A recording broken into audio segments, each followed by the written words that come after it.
Everybody, I'm John Self. Welcome to the encore for Office Hours from yesterday afternoon. It was a special edition. I was traveling on Wednesday, so we did it yesterday, and we're repeating it today at noon. Normally, this is videotaped, but it's live today, so you get it from frigid Texas, which is going to be colder later in the week. But everybody else in the country is having cold weather, so we're not immune from that. I'm John Self. I'm the founder and chief content officer for johngself.com and Guiding Your Career. We're an online on-demand site to help you manage your career. We're a little bit unusual in that we offer our services for a subscription fee of $49 a month. You get unlimited access to all of our online courses, on-demand courses. And then if you sign up this week, you also get 6 hours of free coaching, which is an $800 value. So we encourage you, if you're watching this, to take advantage. And if you see it on a replay and you let us know when you saw it, we'll include you into the to the plan. Okay. So today we're talking about career planning. You know, I'm talking to a lot of people across the country, and there's a lot of frustration, there's a lot of anguish, and there's a lot of fear. Frustration because the market has shrunk, not in terms of overall jobs. My gosh, the market continues to produce jobs. The economy continues to grow. There is inflation, and that hurts people, and so people tend to think that things are really in terrible shape. But in terms of employment, in terms of overall economic activity, in terms of total economic growth, the economy is in good shape. However, that could change because some of the key KPIs, key performance indicators for inflation, which have been so accurate for 50 to 60 years, are still saying an inflation recession is possible. So one of the things that you need to do is plan. Whether and most people don't. And what I'm telling you is that the research shows that the people who plan and write it down and follow that plan and revise that plan and let the plan evolve as their life evolves, they are more inclined to be successful, to generate the income they want to generate, and to have a happy, balanced life than those who don't. If you sit back and let life happen, that's a great idea. However, life can be a real turkey sometimes, and you want to take control of what's happening. So today we're going to talk about career planning. This is something I really take very seriously, along with the networking. So let's get started. You know, rapidly changing economic values. It's very structural, and they're structural in management and executive job markets. You now have to pay attention, and you have to change the way you manage your career. It's absolutely essential. Why? Because there is contraction. Look at healthcare. We used to be the recession-proof industry. Now there are layoffs, and there are thousands of managers and executives out there looking for jobs. This is really, really, a tough time, not economically, but in terms of industry realignment. And it's happening in communications, it's happening in retail, it's happening in publishing, and so many other areas. So you have to pay attention. You can't just merely go along and think, well, I've done pretty good in the past, and I'll be okay in the future. Don't bet the church on that. Now, let's talk briefly, and then we're going to go into the main part of our presentation about, do you have an emergency preparedness plan? And it is entirely possible. Morgan Stanley is raising the alarm that, in fact, this coming year, we could have a harder landing than most people hope. A hard landing is when you go into recession. That happens when you increase interest rates, and that usually produces a lot of layoffs. Well, we're hearing no information today and yesterday about additional layoffs. Amazon is talking about doing major layoffs in its streaming business. All of these industries are facing, really radical change and more competitors. And so everybody is trying to figure out how to be more competitive, more efficient. Healthcare, we're plagued by high cost and quality issues, and we're trying to figure out how to balance those two. And so hospitals have gotten rid of executives. They've tried to be more lean, more efficient, and it's going to continue. So today there's substantially fewer executive jobs in healthcare than there were 20 years ago. Substantially, even though the industry's grown. So that's why there is such competition for jobs in healthcare, retail, and others. Retail, Good cow. What a challenging time they're going through. Now, let's talk about why you need a plan. If in fact we have a hard landing, are you ready? If you get laid off unexpectedly, if you get fired unexpectedly, do you have sufficient funds in place in case you don't get an attractive severance or no severance at all? How will you manage that? Have you talked about it with your spouse or your partner? You need to. Not because it's going to happen, but because you need to be prepared, because that's the responsible thing to do. And in this economy, this plan is essential. We're seeing reductions in severance. We're seeing reductions in a lot of the outplacement compensation packages. So pay attention. It's going to take you longer to find a job now than it did 2 years ago. The Great Resignation, how it was easy to find another job. Some people found 2 or 3 jobs in over a 6 or 8 month period. That day is gone, baby. It is really gone. So if you're a manager or an executive, get really serious now about being intentional and managing your career. Remember, the theme for today, if you have a plan, you write it down, you're more likely to be successful than those who don't. Okay, so why is all this happening? Well, automation and AI are now dramatically altering how job searches are conducted. I mean, we're seeing huge upheaval.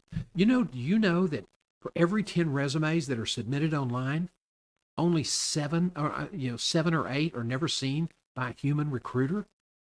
The applications for AI and ATS are eliminating people. It's just amazing. 10 years ago, nobody thought that would be possible. And today it's common. Technological advances now, what we think is really shattering today, over the next 5 to 7 years, it's going to blow our pants off. So you need to think about how you're going to adapt, how you're going to respond to all these great changes. Because if you sit back and you're comfortable in your job and you don't worry about that stuff, and then when you lose your job or you get laid off, you get fired, whatever, then you're in a world of hurt. We are seeing people now. I've had 3 people over the last month and a half tell me that they're scared to death about losing their house, that they are scared to death about being homeless. And these are not people who spend Friday afternoon down at the bar drinking beer and goofing off.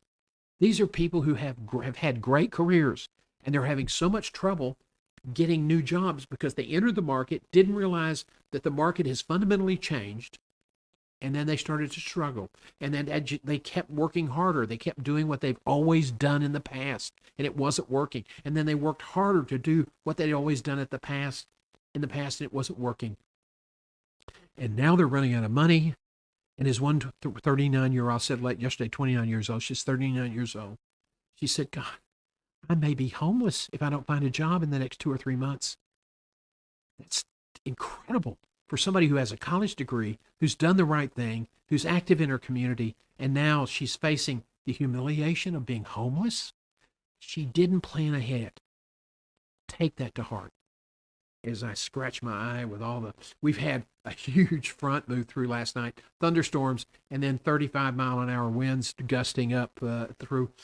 I live in a condo, and it's a wind tunnel between 2 buildings, and you'd think a tornado was coming through. The first time I heard it, I thought that's exactly what was happening. But what it does is kick up all the allergy stuff, so I apologize. Computers, as we go forward, the computers will recruit and screen, and the recruiters will manage logistics. That's how it's changing. And now, in the old days when I was recruiting, we would have, people would hear that I was doing a CEO search for a hospital in Oregon or a hospital in Buffalo or a hospital in South Carolina. Those things get out, so people would call you, they'd send you resumes. They were interested in the job. Some were unemployed, some had jobs. Those are called active candidates.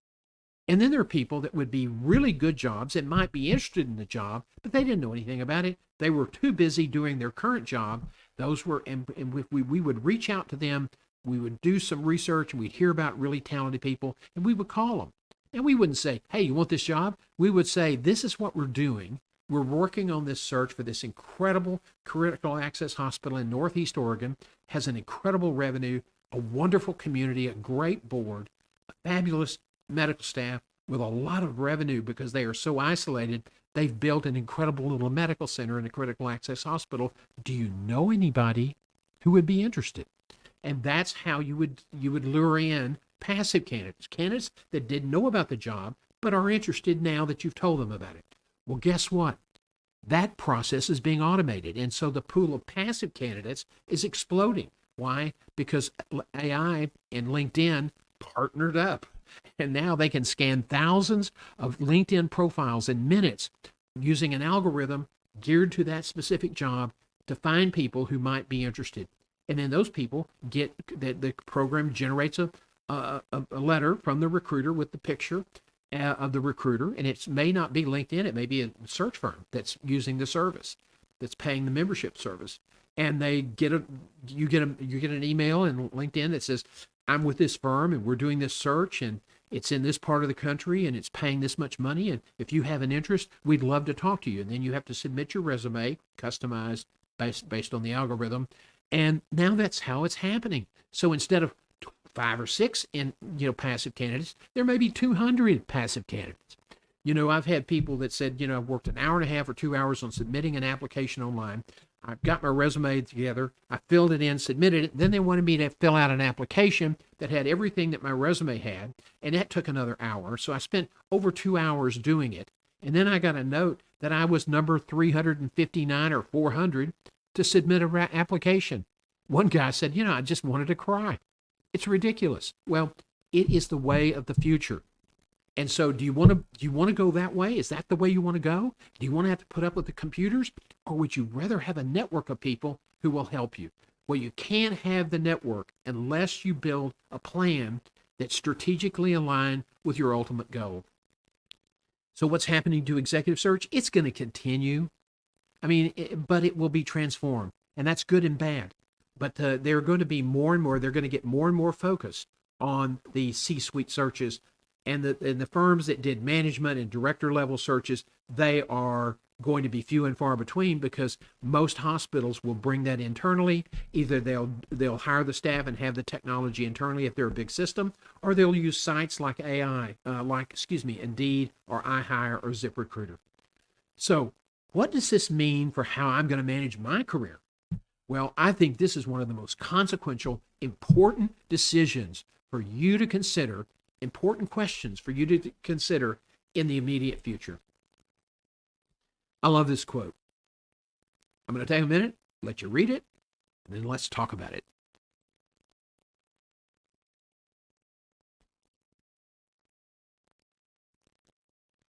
And what that is a variation of Ben Franklin's line, if you fail to plan, you're planning to fail. Okay? If you fail to plan, you're failing to, if you fail to plan, you're planning to fail. And that's just really important for you to consider, because it is absolutely true. So let's talk about, how do you build a career plan so that you can mitigate some of these risks that you're going to face? Well, step number 1, begin at the end. And people think, well, what the hell does that mean? We do an exercise in our coaching practice, and people find it a little bit disconcerting, but I walk them through it because I think it is so meaningful, and it can be meaningful to you. And if you want me to help you with it, just become a member in our system, and we'll get you set up, and it's not going to cost you a lot of money. Think about how many funerals you've been to, and people go, God, funerals? That's such a bizarre thing for you to say. But we've all gone to memorials that were really not sad memorials. They were celebrations. We sat there and heard speaker after speaker talk about an executive, a man or a woman, who had achieved the pinnacle of success. They achieved their goals. They were financially secure. They had been really great contributors to their community, to their church, to their country club, to the social clubs, to the civic clubs. And people talked about how they treated employees and how they treated customers. And it was generally a great love fest. So is that what you want people to say about you? Is that how you want to be remembered? Well, guess what? If that's the way you want to be remembered, the best way for that to happen is to set up a goal. Where do I want to be when I retire? Or where do I want to be when I pass on? And what do I want people to say about me? And what am I going to be doing what I'm really passionate about, what I really love? Is that what I'm going to be doing? Or I'm going to not do any of this planning and just kind of go along and get along and just have a job and pay bills until I die? Okay, there are a lot of people who are not career oriented, and that's not a sin. They work at jobs, and if the job doesn't work out, they'll find another job, but that's not a sin. But if you are motivated, if you're someone who wants to be successful as a manager or an executive, you've got to have a goal. You've got to have a target, and then you've got to set the steps in place to be successful. That's why you start at the end, and work your way back. Some people know from an early age, and I've met those people, what they want to do with their lives. Some are very specific. I want to be a doctor. I want to be a lawyer. I want to be an accountant. And those are professions that really helps for you to know when you're in high school or maybe a little bit before what you want to do, because, they're very specific in their demands in terms of academics. Now, a written career plan will be essential whether you know it or whether you know what you want to do or not. It wasn't essential earlier. Let me pause here and tell you a quick little story. I wanted to go to law school, but I found when I was a law clerk, all of the reading, and I was not a legal law clerk, but basically, I filed briefs and with county clerks. I was a gopher. That's what I was. And I kept the law library, and I helped the attorneys, and I answered phones when the secretaries were gone for the day.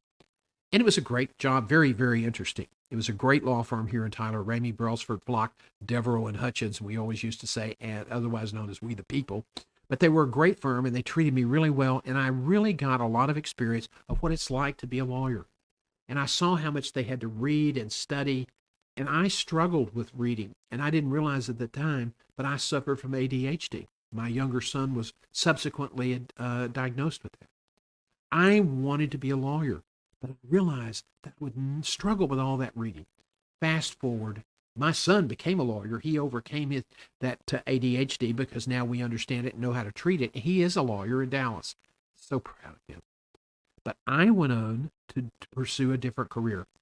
I became a newspaper reporter. I finished up at East Texas State University in Commerce, Texas, now part of Texas A&M, a great journalism school when I was there. I went on to be an editor at the Lubbock Avalanche Journal, and then returned to my hometown in Houston to be a crime writer and investigative reporter for the Houston Post. I loved that job. It was, it was incredible, although I was always working nights. One day I worked a day shift and didn't know what it was like to cover. I had to cover a trial because the court reporter was on vacation, and I didn't know what it was like being in downtown Houston in bright daylight. So it was a job I loved. And then I became a PR director for Herman Hospital, and then the CEO saw in me something that I don't understand to this day, but he said, I want you to run my helicopter ambulance program that we're going to start. I was the first director of Lifeline. And then the helicopter company saw what I did and said, we want you to be our national marketing manager. So here I am at 26 years old. They're flying me around the country first class, and I set up the next 14 helicopter ambulance programs in the United States. 13 of them are still going to this day. Something I'm extraordinarily proud of. And then I spent some time with a for-profit company. I didn't really fit there, and my boss at Herman was starting a new program, and he said, hey, come help me. And I went back, and I spent 8 years, and we worked with community hospitals when there was a real turmoil with the DRG conversion, and a lot of them were going out of business, and we did management and did turnarounds of rural community hospitals. Loved that job. Loved that job. I traveled all over Texas, Louisiana, and Arkansas, and Oklahoma. Really enjoyed it. And then the developments at Herman required that we not do that anymore, and we moved on. And I eventually became a recruiter. I ran the largest private EMS system in Texas. I ran an international recruiting company, and that led me to be a recruiter. Now, I've recruited in 27 countries, 6 countries on 4 continents. Let me tell you something. If I tried to replicate that career today, I probably would fail, and it would be a miserable mess. Why? Because everything has changed. The job market is more structured. How things develop are more structured. There's more technology. And so what I'm telling you is that although I've had a great career and I know I've been very, very lucky, don't sit back and say, well, John did it, so I can do it. I couldn't do it today. So you need to plan. What do you want to achieve? How do you want to be known? That's so important as you start off in your planning process. Now, I encounter these people all the time. No worries. It'll work out. It always does. Maybe not in the future. I'm uncomfortable thinking about how successful I want to be. When you start thinking about, okay, here's a blank sheet of paper. What do you want to do with your life? People struggle with that. And sometimes it's like they have a clean sheet. They're supposed to write a sentence and they can't do it because I might write something that's bad. I might fail.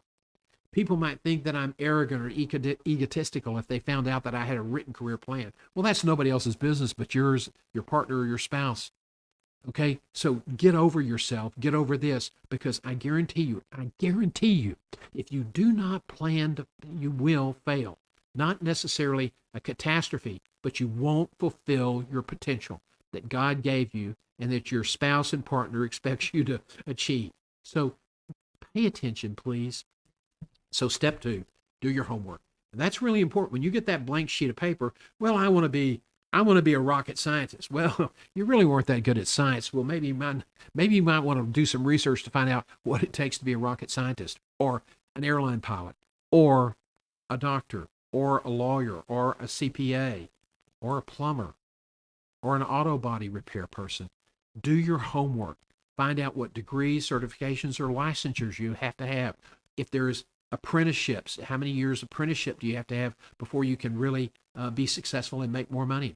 I know some plumbers that are experienced plumbers, and they make a lot more than some executives I know. So what type of experience is required to be a successful plumber, or be in the trades, or be a professional services contractor? What kind of industry average for the number of years and the type of experiences? In healthcare, if you want to be a CEO, you've got to work your way up. Well, okay, on average, how many years does that take? How many years in various jobs do I need to log in to be able to have a good resume so I would be an attractive candidate? You're going to make some best guesses, but you want to have the average time to achieve your end goal. So let's talk about step 3, mission, vision, and values. This is really important as well. Now, based on your eulogy conclusions, you thought about being that little person over in the corner of the church and listening to all what people said about you in your mind's eye, or your mind's ear, or your mind, whatever. But as people talk about what you've accomplished and how you treated them and what you've done for the community and the contributions you made to the church or the country club or the civic clubs. So based on that experience, what's your vision for yourself? What do you want to achieve? What's your mission in life? And what values are you going to use to achieve those goals? And you need to write it down. And don't worry about, being kind of corny, or don't worry about being ambitious. Be aspirational. Develop a value brand statement. Now, this is something, all the stuff blowing outside is invading the studio. But develop a value brand statement. Now, this is something we tell people to do in their job interview. When people say, Roger, tell us about yourself. Well, they don't want to hear about your bloody resume because they got that. Most people don't, unless they're too lazy to read it. What they really know is, who are you? Why should we hire you? So you want to talk about, I'm the son of a retail baker who got his start, washing pots and pans when I had to stand on a couple of soft drink crates to be able to reach inside the sink. And when I grew up and got older, I learned how to wait on customers and make change and be sure that people were satisfied and came back. And then when I was able to drive, I was able to deliver wedding cakes, and I delivered wedding cakes all over Northeast Texas without one incident. I had a great growing up time.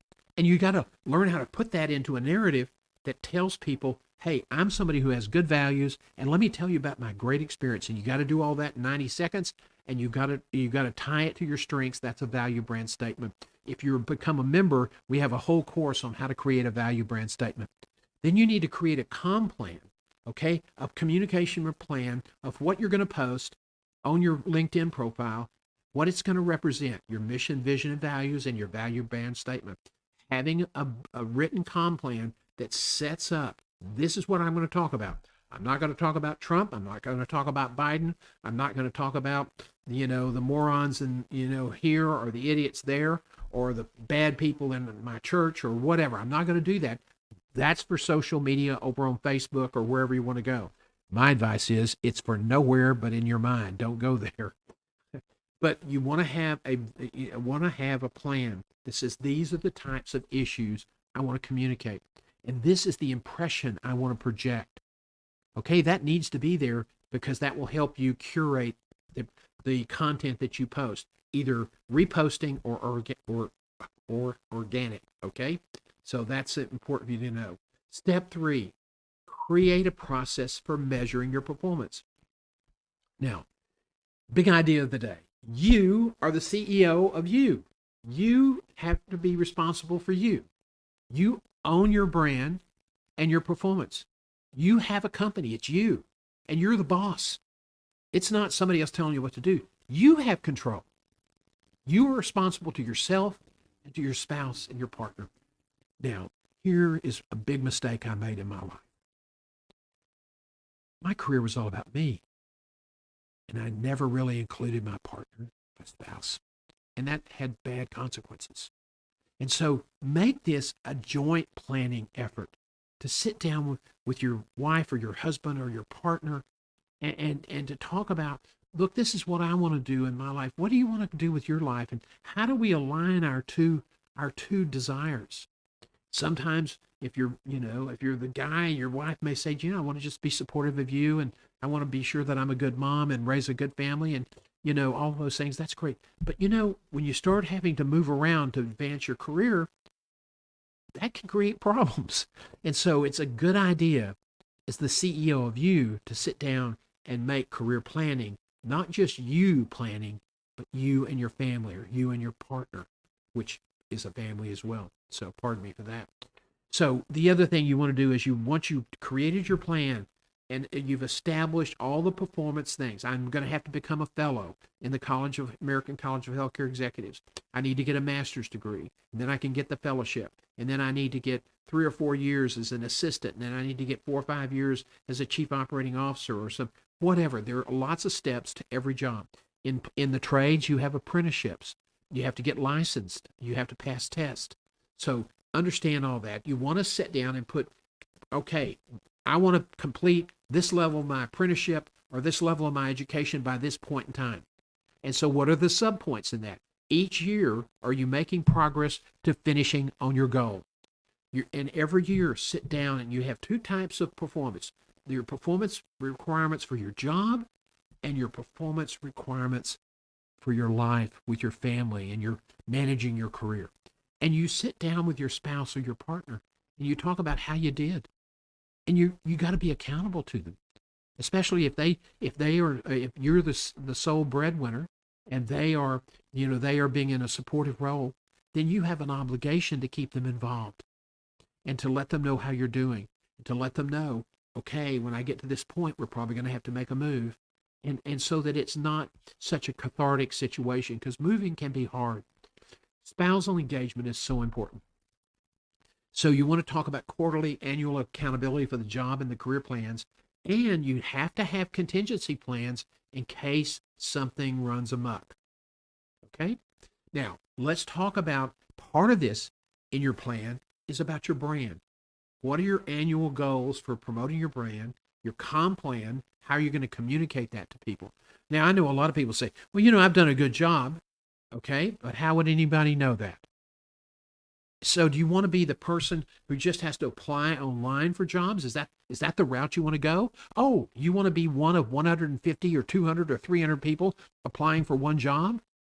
Or do you want to have a plan, a communication strategy, and a professional network that'll help you go in the side door and leave all those other guys out standing in a long line who will never, ever be considered? So again, you want quarterly and annual accountability for job and career plans. You within 18 months of a transition, you really want to ramp up these activities. Now, I heard a great line today from Jeff Wallman, who is a really interesting HR consultant in Toronto. He was on Ron Thomas's CEO group interview this morning. It's on every Friday at 8 a.m., and he has some very, very interesting guests. So it's a strategy focused group on YouTube. I encourage you to check it out. Ron Thomas is a really bright guy. He streams from Dubai. He used to be Martha Stewart's CHRO. Really interesting man, so check that out. He said this morning, some people talk about, well, I'm thinking about I might get laid off, so I better activate my network. What a bad idea. Your network should never be inactive. That's what he said this morning. And I've been saying that, but not so directly, not so succinctly. So thank you, Jeff Wolman, for making it very, very clear. You've got to keep your network. You got to build it. The network needs to be focused on your plan. Where are you going? You don't want to have if you're going to have networking, the networking needs to support your objectives, not all over the place. I got 12 new contacts in San Francisco. Do you ever want to live in San Francisco? Oh, hell no.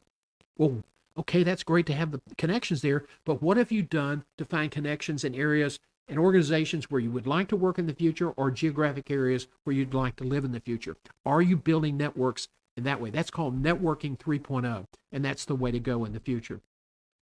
Now, as you evolve in your career, your values are going to change, and you may say, you know what, I don't want to be that system CEO.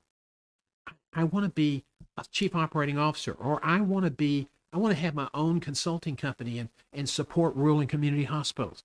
Great. So now you have to adjust your networking plan. And when you become a consultant, your networking plan is not about finding your next professional job. It's about finding business for your company. And there are slightly different things there. One we call, when you're networking for your career and your future employment, that's called professional networking. And when you're out trying to build your company, that's called rainmaking, and who knows. But keep adjusting your networking plan to reflect your values, where you are. Now, post 2 to 3 times a week for brand support and visibility. And begin to incorporate videos that you find that are inspirational. On YouTube, there's a little thing called a YouTube grabber that you can move them over, or you can just paste a link. But it's really, really helpful to begin using videos. Now, you also need to start learning how to create your own videos. And this is not hard. Don't go screaming down the hall. It's really easy, and you can do it with your cell phone. Just need to get a good halo lamp and a good microphone, and you can really do a good job. If you want to check the office hours that we did yesterday afternoon at 4:00, that's currently featured on YouTube, you can see a video that I played. I'm not using that today, but it's how we use video. Video is so powerful. Some organizations are using videos. If they're very oriented toward marketing with email, they're using video emails. Why? Because video emails are more likely to be opened, and there's a 90% retention. The younger population, the younger generations have grown up with video, and that's what they like. And guess what? Some of those people are now recruiters in corporate offices. So if you're going to communicate, use video, short videos. It's not that hard. If you want some more information, set up a free consult with me. Talk to John at johngself.com. It's at the bottom of my webpage at johngself.com, and set up a free consult. I'm happy to talk to you. You want to sell me something? That's okay, but I'm not buying right now. Step 4, execution and updates. Okay, this is really important. Your career plan, just like any other corporate strategy, will need constant revision and updating as you understand your goals. This is normal. I have when people say, well, I don't want to write down a plan, it's going to change. No kidding, Sherlock. Jack Welch was a brilliant leader at GE because he had great vision. He focused a lot as the CEO on finding the best people, and he constantly worked on the organization's mission, vision, and values, their strategy every year, and they updated it. And they sold companies and they bought companies. Why? Because the market changed, and their evaluation of what businesses they should be in changed. Sound familiar? It's going to change for you as well. And whether you're Steve Jobs, or whether you're the guy running Microsoft or the guy running Google, or the Apple CEO, any of those people, things change. And you're going to have to adjust your plan as well. And so as you adjust, update your performance and accountability reporting. Change is natural. It's inevitable. So you might as well embrace it. Be honest with yourself. Don't let an earlier vision and a goal that you have say, oh God, I put a lot of effort in that. I can't change. Do you really want to do that anymore? No. Well, why not change? You only have one life, so be prepared to change and embrace it. Now, as I said, video is going to be will become an essential part of your brand. And if you connect with me, you probably will get a video saying, hey, thanks for connecting with me. Here's who I am. Here's what I do. We are not a company that does a lot of push marketing. We are content marketers. And so we post quotes and we post stories and we post videos and for people trying to help people with their career. And those are the people who come to become part of our membership group. So, but you know, people can use videos, and it's going to be a bigger part of your brand management and your strategy going forward. Guess what? Everybody now, when you talk about career management and branding, you talk about what? LinkedIn. They have over 1 billion members now. Okay, people are getting hired. People are applying for jobs every second on LinkedIn, and about 27 people every minute get a job on LinkedIn. But LinkedIn was not around in 2002. They came on the scene in 2003. I became a member in 2004 in January. I wasn't there when Reid Hoffman flipped the switch, but I was on the front porch knocking. And so I've been a LinkedIn person for 19 years, and I've seen a lot of changes. And LinkedIn is a powerful tool to promote your brand and to be visible to recruiters who are using scanners. That's something that's got to be your main focus right now. We did a lunch and learn earlier this week, and you can go see it on our YouTube channel, Lunch and Learn, and we talked about that very issue of how to use LinkedIn and how to really use the technology. We also talked about it yesterday morning on Career Live at 7:30 on Thursday, which is a normal feed that we do. But video is going to be important, so please learn how to use video. It's not that hard. It's not that hard. And there are people using video to build a side hustle in case they ever get laid off. Hey, I hope this information has been really helpful to you. I look forward to seeing you again next week. Remember, Office Hours is a live stream. This next week, we're back on our regular schedule at 4 p.m. on Wednesday afternoon. That's Central Time. And we'll be posting there'll be video promotions on our subject matter topic coming out over the weekend. So watch for that. If you're not connected with me, get connected with me, and you'll get feeds on what we're doing on LinkedIn. You can click the little bell in my profile, and you'll get an update every time we we add new programming for our channel. Okay, so I'm John Self. I really appreciate you watching today. And again, if you have any questions, if you want to drop them in the chat box in the next few minutes, I'll be here. If not, you can always reach me at johngself.com and click the button at the bottom of the page, and we'll talk. We're here to help you with your career. Thanks so much for watching. Have a great weekend. Stay warm. We're expecting snow Sunday afternoon in North Texas. God help us.